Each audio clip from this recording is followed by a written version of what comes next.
Баткен облусунда 95 дарыгер жетишпейт. Бул маселе Баткенде медицина кызматкерлердин жыл жыйынтыгын чыгарган коллегиялык жыйында айтылды. Ага саламаттыкты сактоо министринин орун басары Бүбүжан Арыкбаева жана президенттин Баткен облусундагы ыйгарым укуктуу өкүлүнүн орун басары Жаныбек Исаков катышты.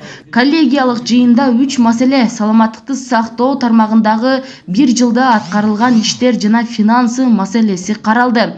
Жаңы ооруканалар, ошондой эле фельдшер ачкан пункттар, үй бүлөк дарыгер топтордун ачылуу аземдери 24-жылы бир топ ачылуу аземдер болгон. Ошондой эле 25 жана 26 жылга абдан чоң ооруканаларды куруу боюнча проекттер сунушталып, ошо 2 жыл 3 жылдын ичинде ошондой сунуштар каралып атат да. Мен ойлойм, ошо 24-жылда бир топ жетишкендиктерге жете алдык деп, ошол 25-жылга жана айтылып өтүлгөн кетирилген кемчиликтер же болбосо ошо бүтпөй калган иштерди ушу 25-жылдын аягына чыгаруу боюнча чечимдер кабыл алды.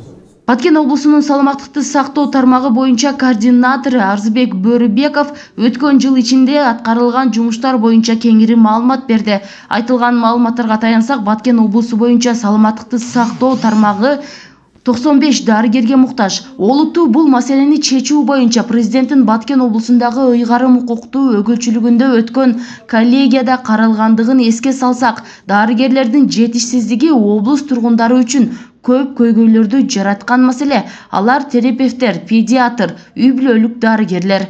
Иштеш турабыз бул боюнча.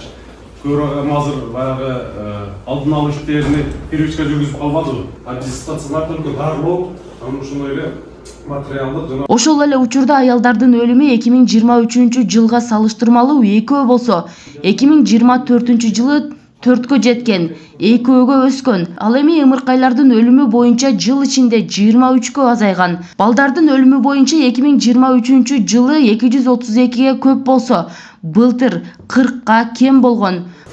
Бул деген адам да киши. Ошондон ушул маселени көңүл бөлүп койгонубуз деп атат.